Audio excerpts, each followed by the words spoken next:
All right, we're going to move into 3.4 today. Just a quick summary. 3.1, 3.2, and 3.3 was the complete list of linear equations in one variable that we took a look at and showed you the steps that you would need to do and show to get full credit.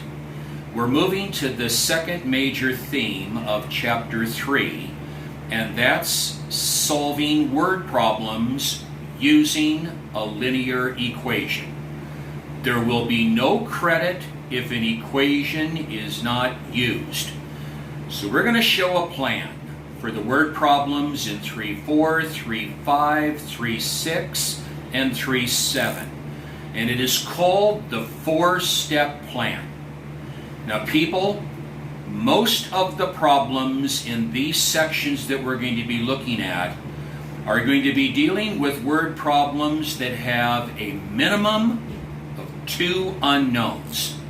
Most of them will have 2, some of them will have 3, but a minimum of 2 unknowns. There will be one specific problem that we'll look at in 3.5 that is only dealing with 1 unknown. But for the better part of the problems that we're going to look at, most of them will have a minimum of 2 unknowns. I want to speak to this before we actually go to the board and begin 3.4. If you seek help from the Mark Room at Mount Sac, or you seek help from a friend, you want to make sure that you let them know that the problems that we're looking at in Chapter 3 are only going to be solved by using 1 variable. If you use 2 variables, there will be no credit. These must be solved by using 1 variable. So here we go. The second major theme is entitled Applications of Linear Equations. And in 3-4, the title of the problems that we're going to be looking at is entitled Sum of Quantities. I'll point this out when we get it down to our equation. The sum of quantities problem will be dealing with a minimum of 2 unknowns. Now, when we're solving word problems, especially those that have a minimum of 2 unknowns, it is wise to have a plan at hand as to how we're going to go through it and do it. And so my plan is a 4-step plan. 1, 2, 3, 4. Here's step number 1. I'm just going to kind of go through the plan, and then we'll begin to go through the process of solving the word problems from 3-4 that we're going to do. Step number 1. It is mandatory that you follow these steps beginning with 1. 1. You identify what the problem is asking you to specifically find. You don't have to write down an entire sentence, but your language that you write down for step number 1 must be specific enough that zeroes in on what the problem is asking you to find. Now, I believe that step number 2 is going to be the key step. That's why I put stars all around it. Step 2 consists of 3 parts: a 2A, a 2B, and a 2C. They're critical. Let's go to 2A. Here is 2A. You choose any variable. Pick any letter of the alphabet. You choose a variable, and you let that variable represent the unknown quantity you know nothing about. People, when you're solving a word problem that is dealing with a minimum of 2 unknowns, one of those unknowns you will not know any information about. And that unknown that you know nothing about, you let it be represented by any chosen variable. So 2a, choose a variable and let it represent the unknown quantity you know nothing about. Right? 2b, take that chosen variable from 2a. Take that variable and write down expression or expressions about the unknown or unknowns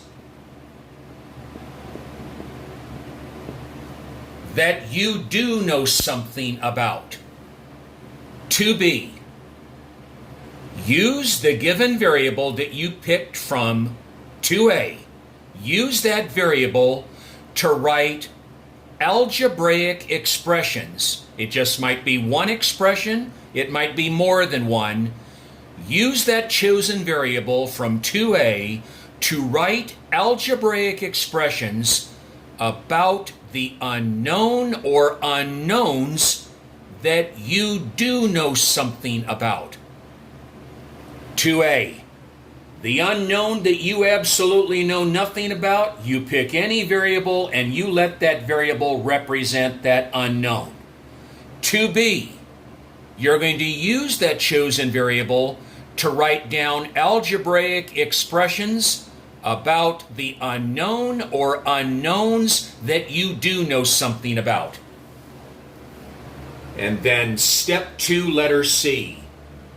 You identify any other important facts or additional facts the problem gives you. You'll see how it all comes to play when we do our examples. And then we move to step 3.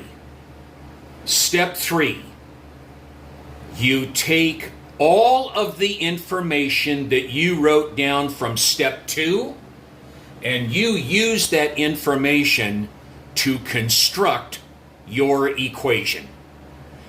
If your step 2 is complete and it's accurately identified, you will take that information from step 2 and it will not be difficult to write your equation. So step 3, the writing of the equation from the information in step 2. And then step 4, you're going to solve that equation that you just constructed. And when you solve it, you want to make sure that that equation is solved for what specifically step number 1 has asked you to find. Now, I call it a 4-step plan. Now, I'm pretty much going to leave this information right up here, but I'm going to need room. And so I'm going to erase this.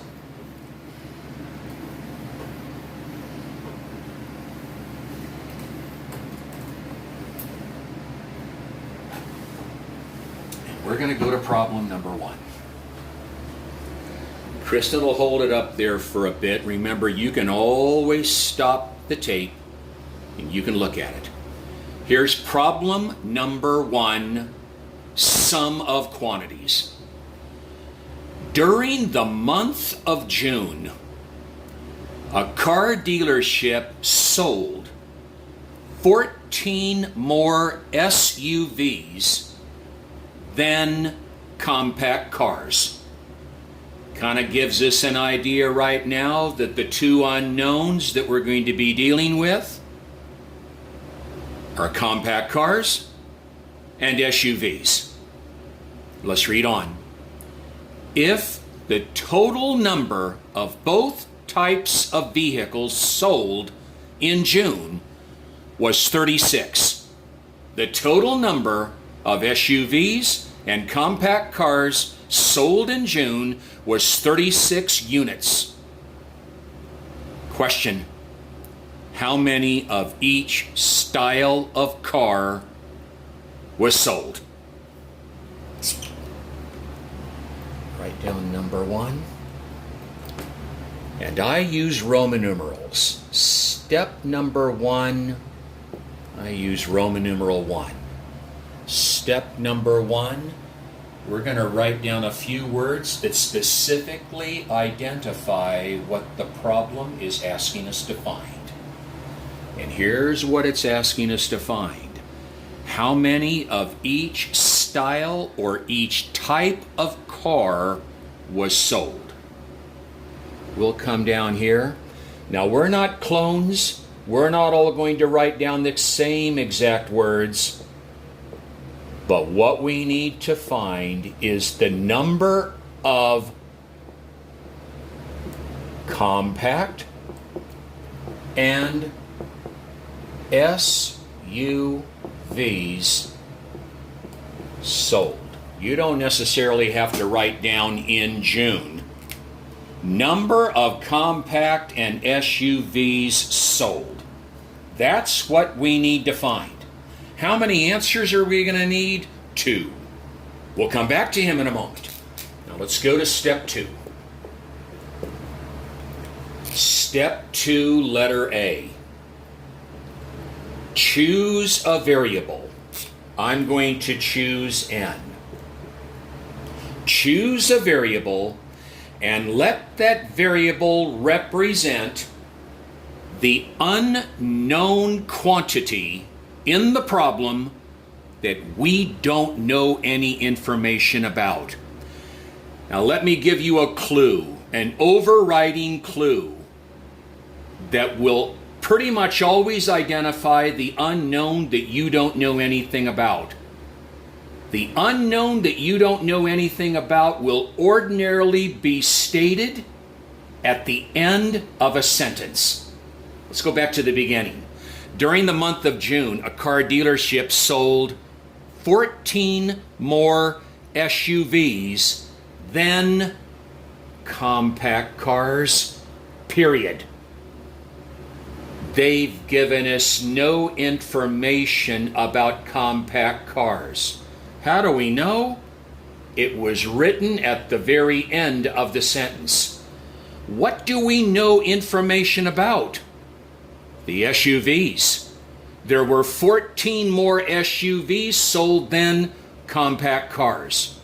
So choose a variable and let that variable represent the unknown quantity that we know nothing about. That would be the compact cars. So we'll just come over here. You don't have to write down number. You can just write down compact cars. That's what we don't know anything about. And now here's what I'm going to do. I'm going to come up here, and I know I'm just dealing with black right here, but this would be a useful tool to do for a while. The compact cars now have a brand new name. Their brand new name is N. So I'm going to come up here and I'm going to draw a line through compact cars, and I'm going to write above it its new name. That's its new name. Compact cars is going to be represented by N. Now we go to step 2, part B. Step 2, part B. Using the chosen variable N, write an algebraic expression down about the unknown that we do know some information about. We know information about the SUVs. So I'm just going to come down here and put, and now let's see the words up here as to what it says about the SUVs. The dealership in June sold, here it starts, 14 more SUVs than N. Look at these words that we've already seen when we talked about addition. 14 more than. The dealership sold 14 more SUVs than N, which is the compact cars. More than stands for addition. So there were 14 more SUVs than compact sold in June. More than means plus.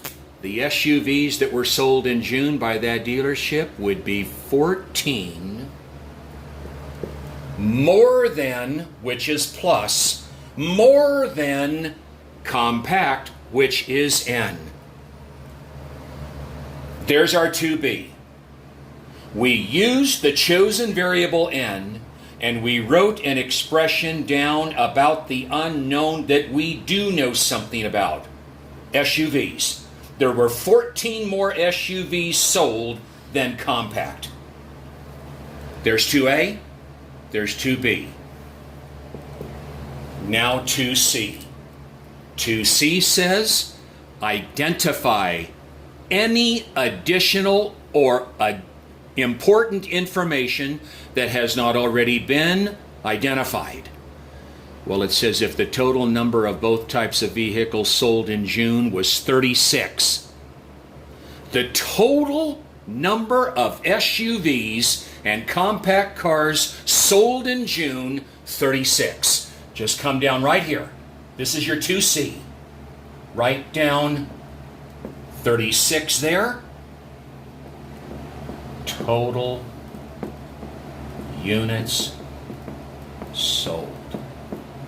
The total units sold mean the total number of compact and SUVs sold in June was 36. There's your step 2. Complete. 2A, we know nothing about compact. 2B, we know something about SUVs. There were 14 more than those. And the total units of both types in June, 36. Let's go to step 3. Step 3.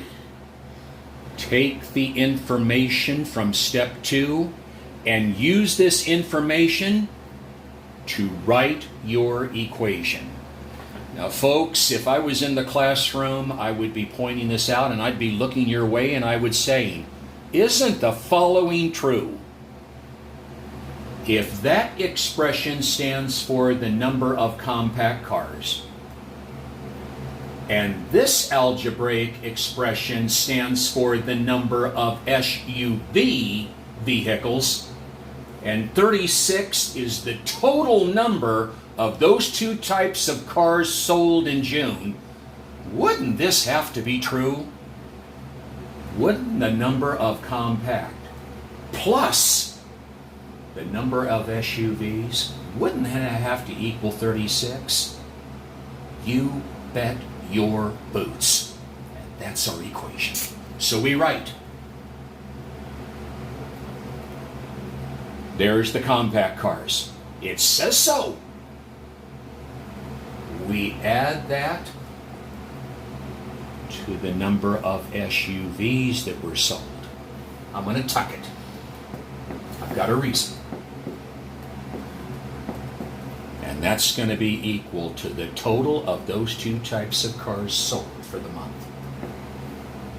Let's stop. Here is the reason why this type of problem is called a sum of quantities. Here's our sum, and here's our two different quantities. That's not just an N. That's compact cars. That's not just a regular binomial of 14 plus N. That's the number of SUVs sold in June. Compact plus SUVs equal total.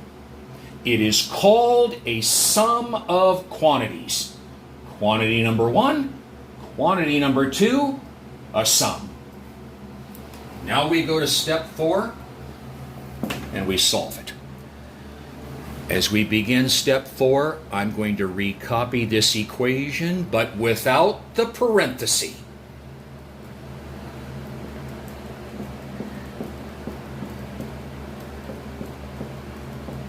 You see, the quantity inside the parenthesis is not going to change because your distributor is a positive 1. Now we're going to solve the equation. And we're going to combine like terms first. That coefficient is 1. That coefficient is 1. Add the two coefficients of 1, and we move to this. Get rid of the 14 by additive inverse. Now we're down to 2n is equal to 22. Divide both sides by 2. And here's where we come to the important little part.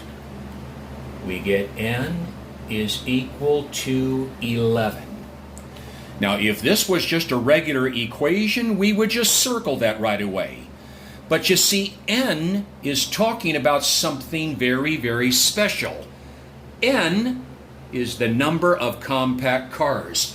You write that here. 11 compact cars sold. You don't have to write June. Circle that. Because step number 1 up there is asking for the number of compact as well as the SUV sold. We've got our compact. Now here is what we would expect you to write down next, which will represent your SUVs. Don't do this.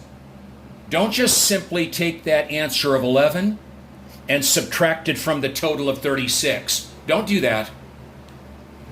You come up to step 2 and you write down the expression that is standing for the other type of car. SUV, 14 plus n. You put 14 plus n right here. And now we're going to find the value of 14 plus n, and we can because we know the value of n is 11.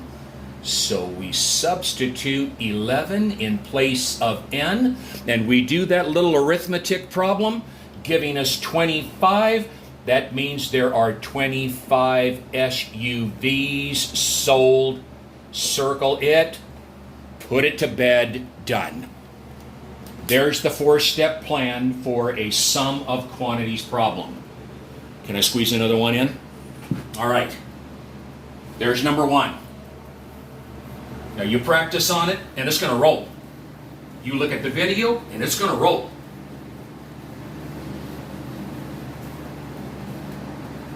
All right. Kristen will show you number 2. Kendrick received 24 fewer emails on Friday than he did on Thursday. Period. It appears that we're only talking about one man and the number of emails that he received on 2 different days, Friday and Thursday. Let me just read that sentence again, and would you spotlight when I read it what comes at the end? What comes at the end? What comes at the end? Kendrick received 24 fewer emails on Friday than he did on Thursday. Now, I haven't finished reading it, but this guy appears to be the candidate of the unknown that we know nothing about. Why? He came at the end. Why? End. End. If he received a total of 126 emails on those 2 days, how many emails did Kendrick receive on Friday? How many emails did Kendrick receive on Friday? Step number 1. Number of emails. I'm going to get a little bit wordy here. Kendrick received on Friday. That's all it's asking. It's not asking to find the number on Thursday. Now, if you just wanted to write down number of emails on Friday, good. You don't have to mention Kendrick's name. Number of emails on Friday. Step 2. I'm going to stay with the generic letter of N. Choose a variable and let that variable represent the unknown quantity that they gave us no information about. Back up here.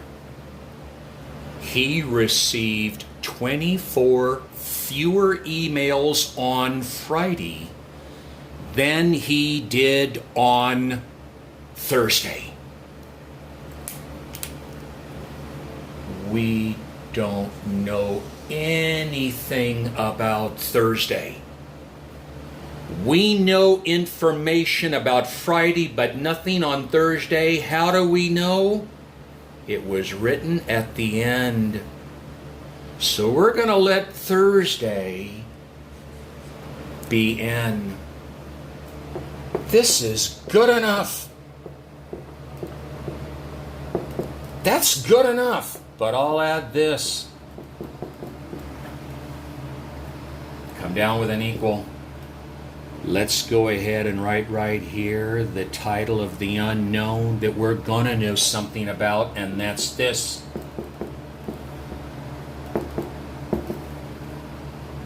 Now here's where we need to be careful. We have to translate Friday very carefully. What are the key operational words in this sentence about Friday that we have to honor? Right here, Kendrick received 24 fewer emails on Friday than he did on Thursday. The operational word for this problem is not more than, like it was with the SUV and the compact cars. It's this. And the words have been split apart, but they're these two words. Kendrick received 24 fewer emails on Friday than he did on Thursday.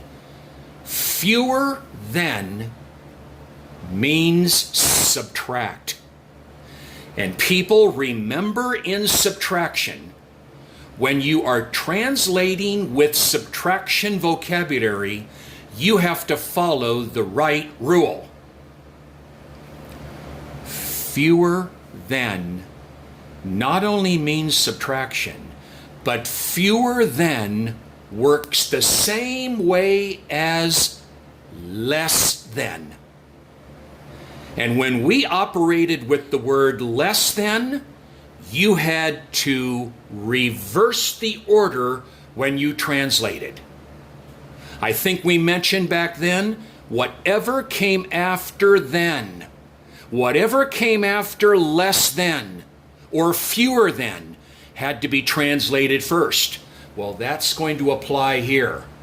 Whatever words come after then, it's actually what comes after fewer than, but fewer than, they're not side by side, and they could not be written side by side. But it's still after then. Whatever comes after then is going to have to be translated first. Let's look at the words that come after then. What he did on Thursday. The words that come after then is Thursday. What he did on Thursday. What did he get on Thursday? How many did he get on Thursday? He got N. So whatever comes after then must be translated first. And the key significant word that comes after then is the Thursday. And that's N. So N must be written first. Then the minus sign that is standing for the fewer than, and then 24. People, you cannot put 24 first. You can't, because it says fewer than. And fewer than means when you translate, you have to reverse the order. Meaning whatever comes after the word then must be translated first. What comes after then, one more time. What he did on Thursday. How many did he get on Thursday? N. So N is first, then minus 24. And then we'll just simply write down total emails. And the total number of emails from both of those days was 126. Kind of looks like SUVs and compact. There's our step 2. Step 3. Take the information from step 2 and write the equation. Well, if that expression stands for Thursday's emails that Kendrick received, and if this expression, this binomial, stands for Friday's emails that he received, and 126 is the total for both days, you better believe it better be this. Thursday's emails plus Friday's emails. Thursday plus Friday better equal the total. There it is. Now let's recopy the equation without the parenthesis.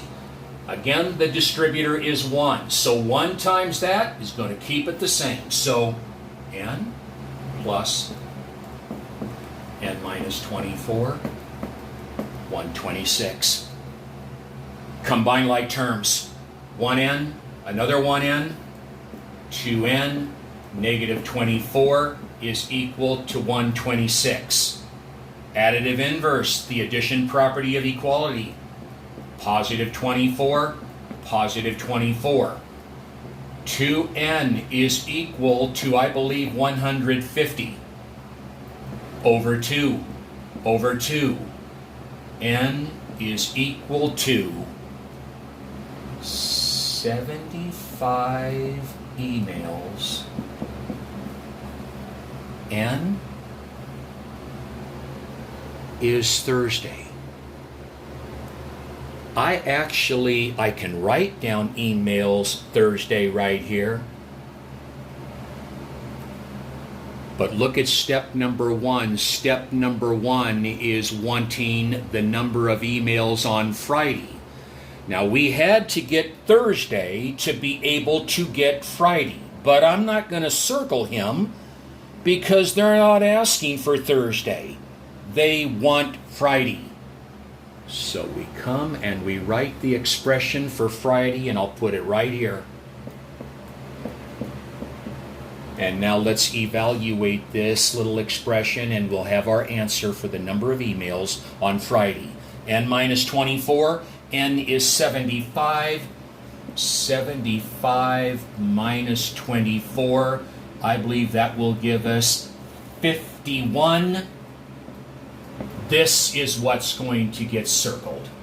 51 emails on Friday. And we have that given answer. 51 on Friday. There happened to be 75 on Thursday. If you added those two up, you'd get 126. But this is the one that we want. Now I'm going to call it quits on this particular video right here. We'll do the third one on the next one. I just hope that this one will go. See you in a while. Goodbye.